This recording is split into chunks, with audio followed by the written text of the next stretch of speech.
Welcome back to the Delivering More platform, folks. I'm your host, Ben Alcar. Thank you so much for joining us again, morning, afternoon, or evening, whenever you can consume that content. We appreciate it. As always, hit that subscribe button down below. That's going to help us out more than you could ever know.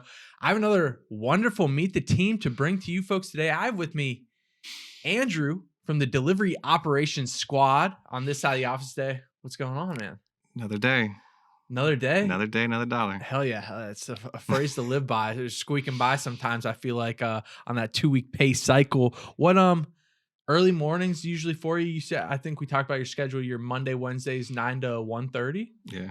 And then you're working the night shift too for us as of late? Or No, do you switch off of that? I've swapped when my wife joined. She took over the nights and I took over the mornings on the weekends. Okay. And then, but I worked the nights for A good 7 bit of months. time. Yeah, like yeah, 7 months on the yeah. weekends. Yeah. We've been there grinding out that night shift. That is no joke. It's a little lonely during those night shifts. It's ungodly lonely. Yeah.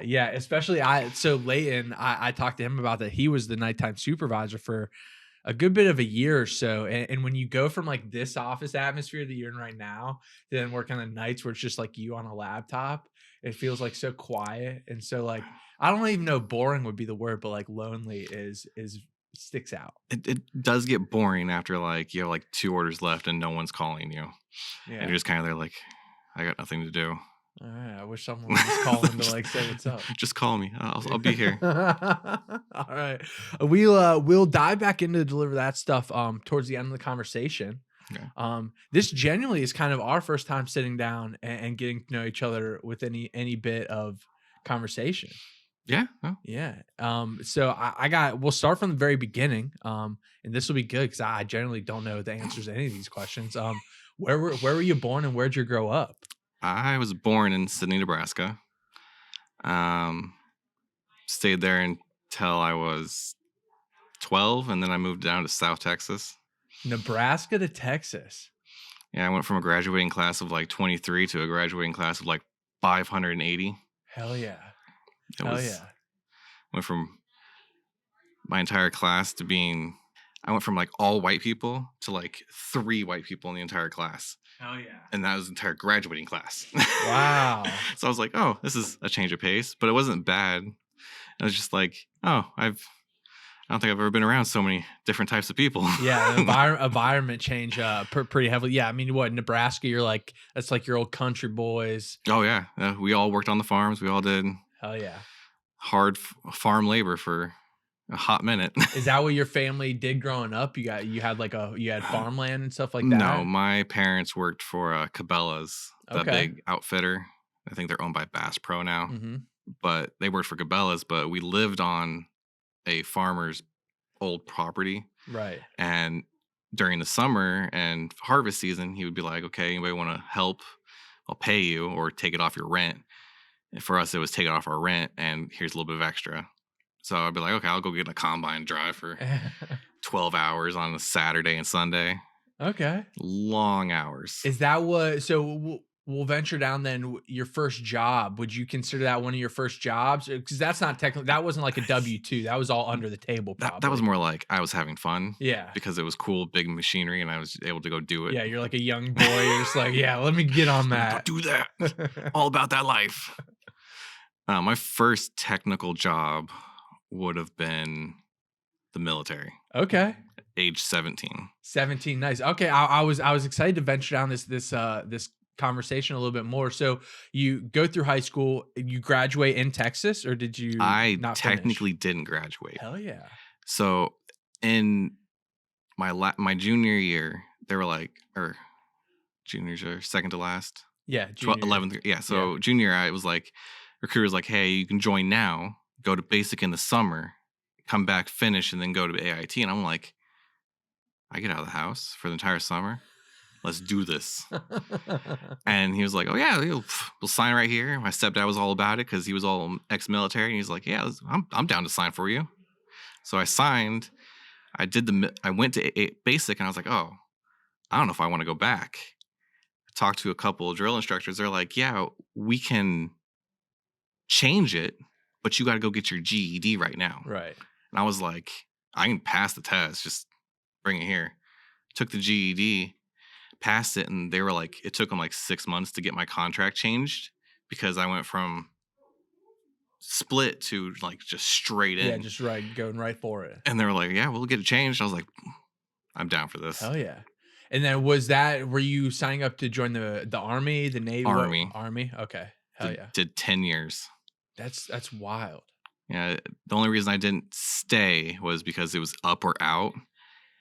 And the Army tries to make everyone that's at a lower level go up. Eventually, you'll hit a point where like they're like, you have to go up or you have to leave. Right. And I hit the I have to leave point. Okay. And that's in term of like rank and position when you say up or out? Yeah. So I was like, every rank is like E1 to E blank. I think E10 is the highest now, or always been. But I was E4, and to get E5, you have to make a certain amount of points.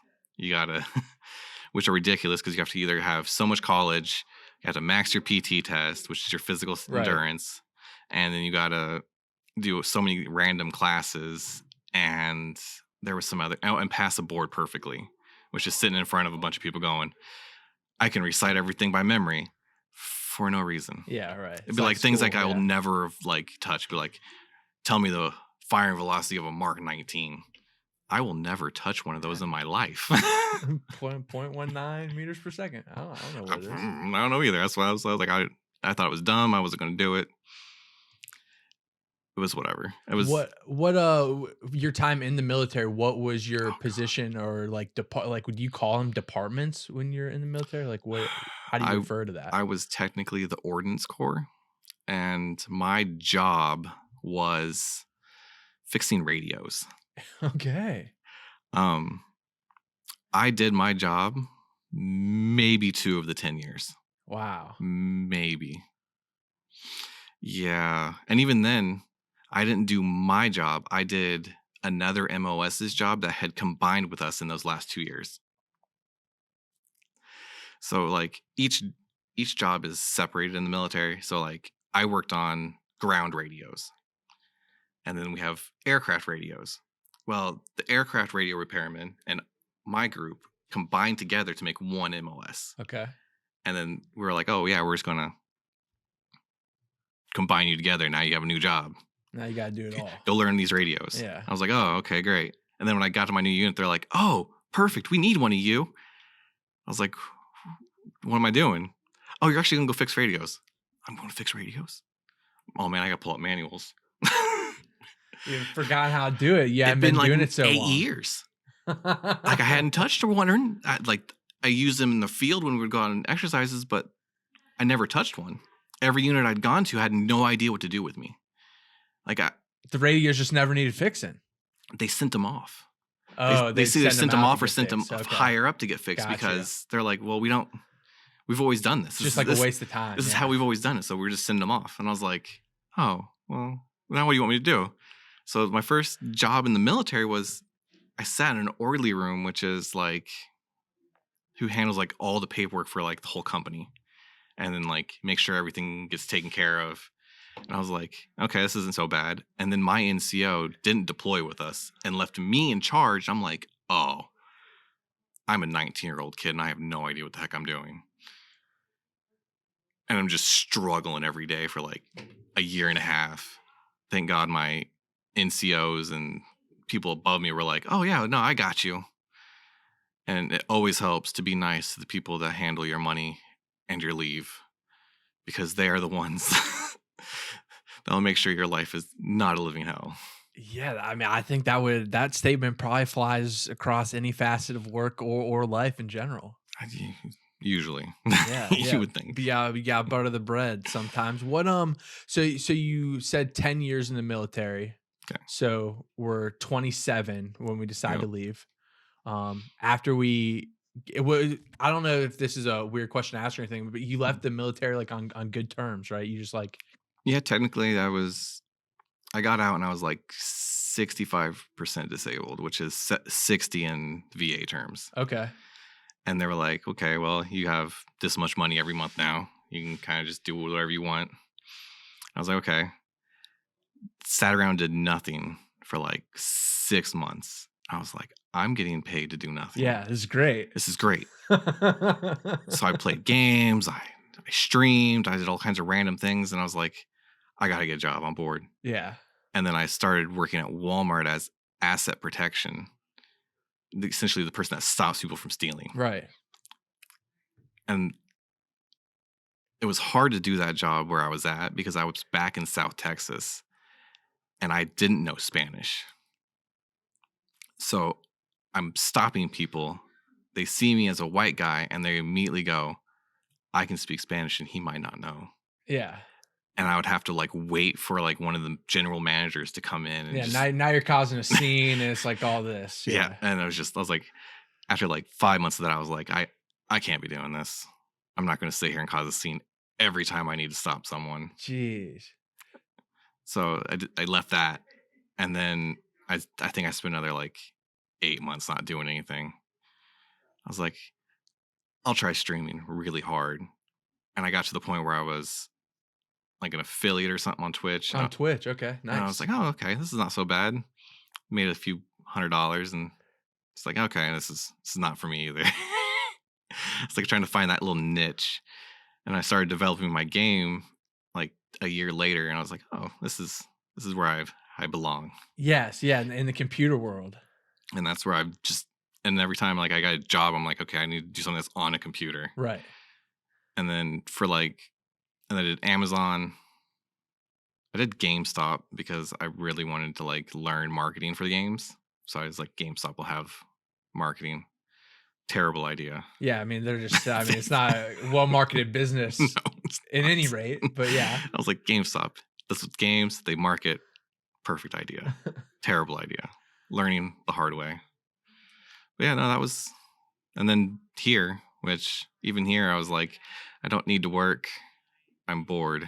I have to have something to Yeah, I do. need to have something to do. Well, how do you go from Texas to Ohio? How do you get to Canton, Ohio? My wife's family's here. Okay. And we were like, well, we ended up in like a massive flood, destroyed like pretty much everything where we were at. So we was like, we'll just leave. Go to live with her parents.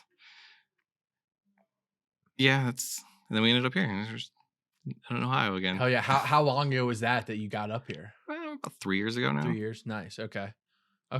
Easy enough. And then, yeah, so you kind of mentioned it, your time here then. So what, you come up to Canton, you're doing some odds and ends jobs, things like that, streaming a little bit. And then how do you mentioned you're bored. Are you just like on a job board? Like, are you typing in like computer jobs? Like, how do you end up coming into an office in Canton, Ohio for an interview? I was looking on Indeed and I'm like, oh, that might look interesting. Applied to that. Applied to like 2 or 3 others, and then I just forgot I applied to things. Yeah, it seems to be a story a lot of people tell. And then when I got a phone call, I was like, which one did I apply to? Which one is this? Yeah, do I commit to this or not? And I came in and I was like, yeah, I really don't need to work, but I can't work nights because on Tuesdays and Thursdays, I do like a veteran support group on the evenings. And I was like, I can't work nights. That's all there is to it. And he was like, oh, it's fine. What about Saturday and Sunday night? Okay, we can all right. It's like, I'll do it.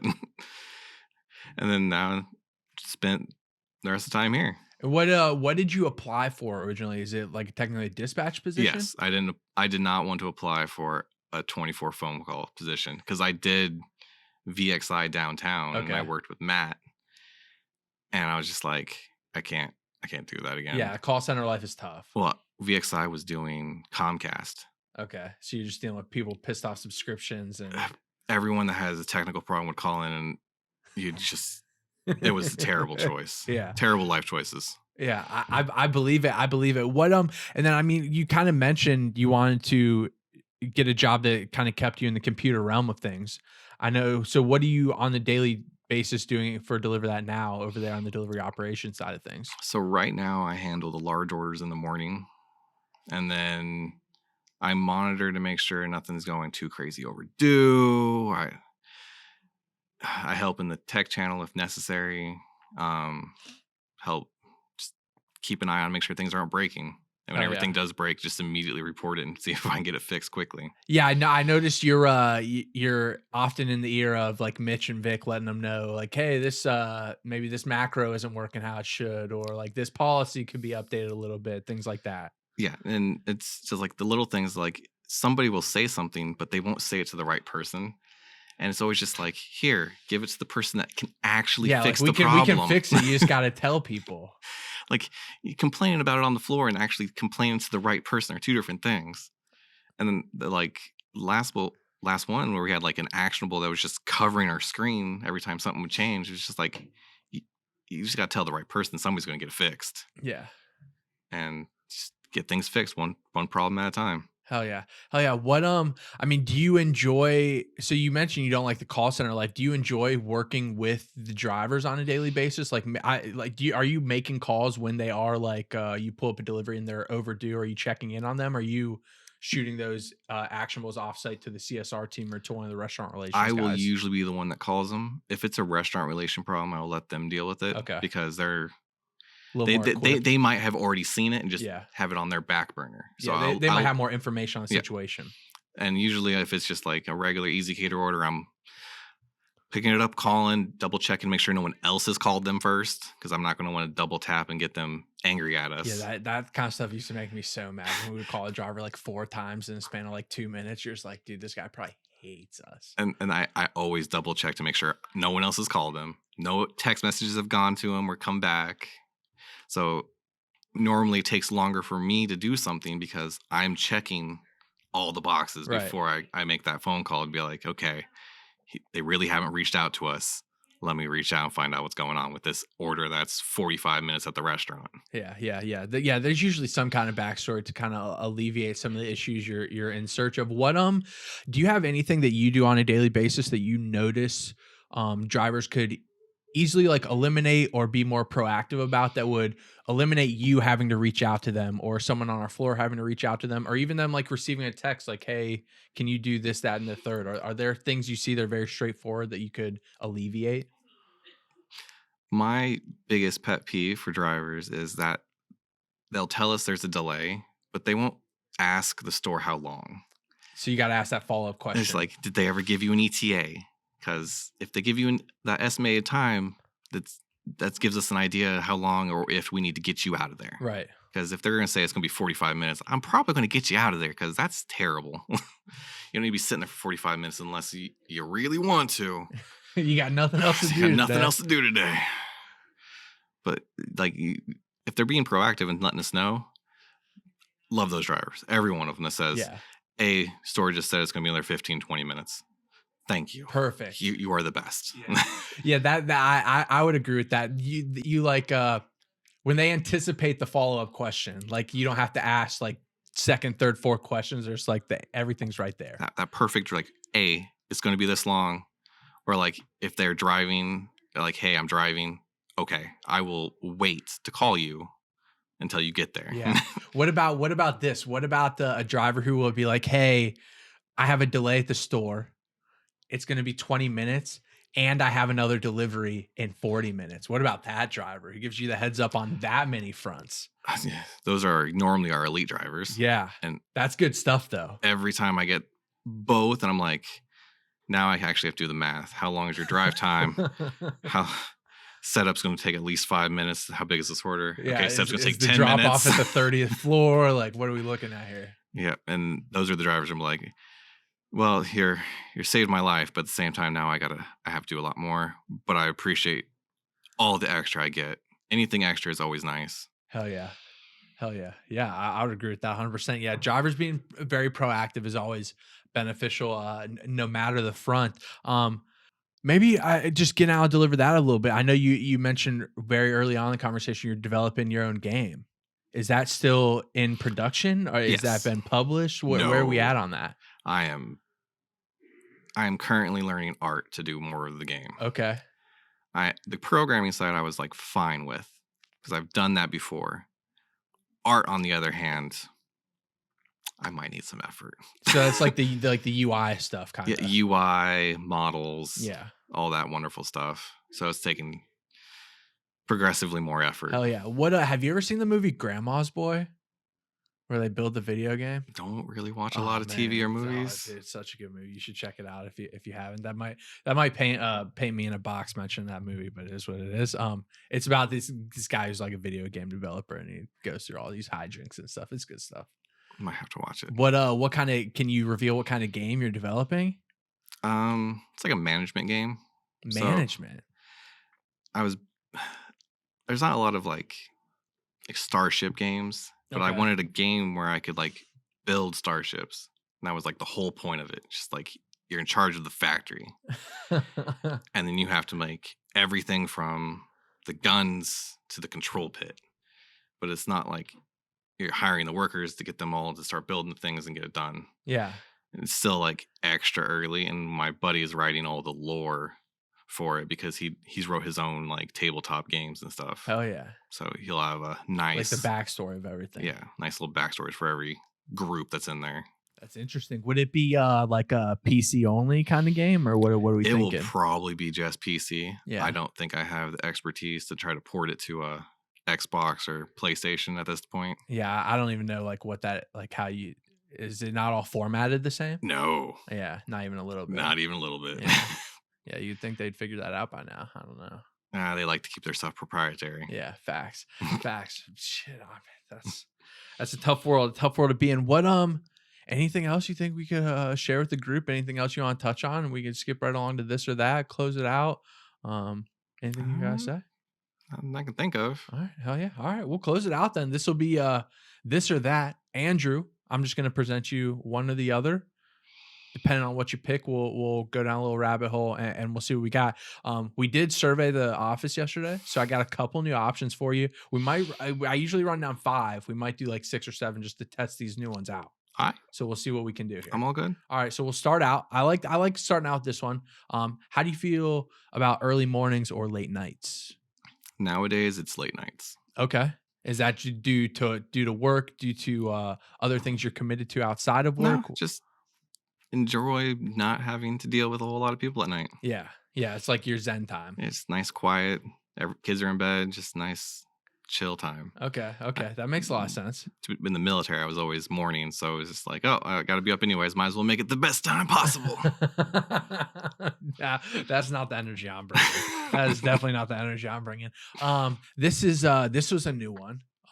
Would you rather on a road trip, I guess we'll phrase it, you're going cross country, or maybe just like a trip from like Ohio to Fort Lauderdale, Florida. It's like a 12, 14-hour drive, something like that. Would you rather drive or be the passenger? I don't think I've ever been the passenger. Really? Ever. And I have made some dumb long road trips. We're talking like Fort Drum, New York, upstate by Buffalo area, all the way down to like South Texas. Jeez. Yeah, I don't think I've ever been the passenger, or from Fort Jackson, South Carolina to Washington State. I mean, that's just ridiculous. I've done just dumb long road trips. Do you like driving? Like that's why you've never been a passenger, or you just like you're the person who's like, we're getting in the car and we're getting it done. Getting it done. Yeah. I just like I know if I'm the one driving, I know it's gonna get done. It's gonna get done correctly. Yeah. Yeah. We're not taking any wrong turns. We're not making any pit stops. We're getting there. And then even in the service, like I was always I'll be driving. I don't care if you have the license. I know where I'm going. Yeah. Okay. What another new one. I got another new one here. I like this one. I'm privy to one side of this argument though, but are you a breakfast guy? No? Okay. I eat like one meal a day. Yeah, same. I'm the same way. So this isn't a great question for either of us, but I'm gonna ask it. I'm gonna pose it. Pancakes or waffles? It depends on the day, but I'd just probably say waffles. Yeah, same. I'm a waffle guy. I like my pancakes, but like I like how the waffle just like goes into the little crevices, and you're like, just that syrup in there is gonna make it so much better. Yeah, he's got a pool of butter and syrup and all those little crevices. Oh yeah, I love it. I love it. What about we'll go down the animal track. How you feel about dogs or cats? That is exactly 50-50 for me. I have way too many of both. Really? I have 4 cats and I have 4 dogs. Oh yeah, I knew you had all the dogs. Yeah, because we did the dog picture thing Yeah. last year. Yeah, so you sent And me then all those I pictures. actually have a new one compared to that. Okay. So I have my 3 German Shepherds, Jack, Sally, Moose, and then I have my new Beagle, which is Loki. Wow. So, and then my 4 cats is. And then you got the children running around. Yep. And you got that's a hectic household. Yeah, hectic's understatement in this house. But I grew up with dogs. I didn't really grow up with cats, so I have just more of those than the other. Okay. 50-50 is a respectable answer. I'll take that answer any time of the day. Yeah, just way too many of both. Yeah, you'll get it under control. We'll figure it out. Someday when I have a really nice big house and they just run around and I want to be stepping on them every 5 seconds. Yeah, we'll get there. Except for it's animals, and they'll always be underneath your feet. What about I think you already answered this question kind of out of order when I asked something else, but what about books or movies? Would you rather read a book or watch a movie? Books. Okay. Like almost always. Yeah. I will have YouTube on in the background, but usually it's informational, not entertainment. Okay. So it's like an instruction video on how to make this work, and you're like, oh, I never would have thought of it that way. Or it's just music. Like on the weekends when I'm working, I'll have music playing, and like every 3 minutes, I'll make sure I've checked everything. Got you. What about are the books in the same format? Like usually like informational stuff, like not like we're not reading like Harry Potter and like Lord of the Rings books. I will bounce around between like pretty much everything. Okay. Like I have anatomy books, I have computer science books, I have mangas, I have sci-fi. I got it's just all over the place. Yeah, all over the spectrum. I respect that. I'm not a big reader, but and usually it's about like a week a book. So I have just an excess amount of books, and my Kindle is just full of them. Nice. A book a week. About? You think you knocked out 52 books this year? Probably a few more than that. That's a great pace. So it's like, so it's probably a few more than 52 this year. That's a great pace. That's an unbelievable pace. I got one more this or that. We'll close it out and get you out of here, get you back over that operation side of things. What, I always forget how to ask this one. Would you rather go out to eat or cook at home? I don't go out to eat very often. And that's usually because of my kids. That makes sense. All of my kids are autistic, so taking them out to eat is a 50-50 chance that something's going to go horribly wrong. Yeah. So we usually eat at home. So home cooking is usually where it's at anyways. I'll help in the kitchen. She'll cook, and I'll cook. We'll both cook together. Or one of us will cook if we're busy. Hell yeah. What's a Hickman staple dinner? If you could have one dinner this week that you would sit down and be like, hell yeah, I want this dinner. Homemade lasagna. Homemade lasagna. Okay. Or chili. I like chili. I'm a chili guy. Chili's not really a group effort, though. Lasagna is a group effort. Okay. Laying it down, noodles, the sauce, little meat sauce. A little cheese, little sauce, noodles. Just keep going. Hell yeah. The kids like that lasagna too. Yeah, it seems to be one of the few things that they will all eat. Hell yeah. It's just a really expensive recipe. Yeah, you got to feed a lot of mouths. Yeah. It's 5 of us, so yeah, it always takes the army to feed them. Yeah, hey. We're back full circle, baby. That's how you do it. We're back to the army, baby. That's how you do it. That's Andrew Meet the Team, man. I appreciate it. Coming, taking some time talking to me, get to know you a little bit better. Letting the fleet out there, the viewership, get to know you a little bit better. I wasn't even a tongue twister, but yeah, it's just how it works. Yeah, it might come off a little more realistic, a little more real time. We'll keep it going, but I appreciate you coming over here, spending some time with me. Thank you so much. We'll see you very soon. Yep.